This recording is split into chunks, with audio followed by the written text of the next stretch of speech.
ঘরে থাকা মশলা দিয়ে রেস্টুরেন্টের থেকেও মজাদার চিকেন পকোড়া বানানো দেখে নিন। আসসালামু আলাইকুম প্রিয় দর্শক, আজ শেয়ার করব মুচমুচে খাস্তা চিকেন পকোড়া রেস্টুরেন্টের থেকেও মজাদার ঘরের মশলা দিয়ে। এখানে আমি নিয়েছি 500 গ্রাম চিকেন, যেটাকে ভালো করে ধুয়ে নিয়েছি, আর বোনলেস চিকেন নিয়েছি, যেটাকে ছোট ছোট করে পিস করে নিয়ে পানি ঝরিয়ে শুকনো করে এতে মশলা দিয়ে দেব।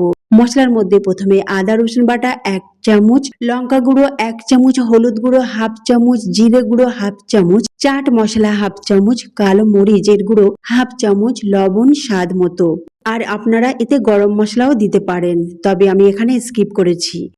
তারপরে আধখানা লেবুর রস দিয়ে দিলাম। লেবুর রসটা অবশ্যই দেবেন, যদি লেবুর রস না থাকে এখানে ভিনেগার দিতে পারেন 1 টেবিল চামচের মতো। এবার ভালো করে মিশিয়ে নেব।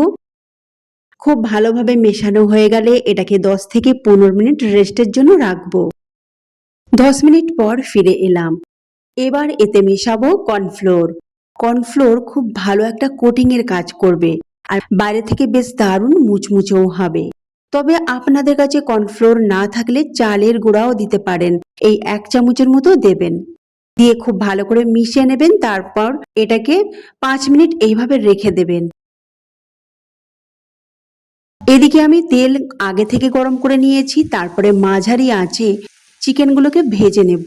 তেলটাকে অবশ্যই প্রথমে ভালো করে গরম করে নেবেন, তারপরে গ্যাসের ফ্লেমটা একেবারে মিডিয়াম টু লো করে দেবেন, আর এটা এইভাবে আস্তে আস্তে করে ভাজবেন। এতে করে এটা বাইরে থেকে মুচমুচে হবে আর ভিতর থেকে হবে জুসি। এই চিকেন পকোড়াটা খুব তাড়াতাড়ি বানানো যায়, আর খেতেও কিন্তু খুবই স্বাদের হয়। এটা সস দিয়ে খেতে কিন্তু দারুণ লাগে। ঝট করে বানাতে পারবেন, খুবই সহজে বানাতে পারবেন, আর ঘরের মশলা দিয়ে বানাতে পারবেন। দেখলেন তো কত সহজভাবে আমি বানিয়ে নিলাম।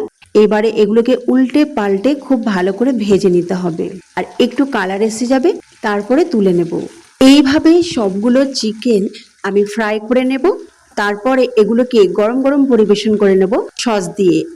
আমি টমেটো সস আর কাসুন্দি দিয়ে পরিবেশন করে নিচ্ছি। তো ফ্রেন্ডস, আজকের রেসিপি ভালো লাগলে অবশ্যই লাইক শেয়ার কমেন্ট করতে ভুলবেন না, তার সাথে সাবস্ক্রাইব করে পাশে থাকা বেল আইকনটি ক্লিক করবেন। আল্লাহ হাফেজ।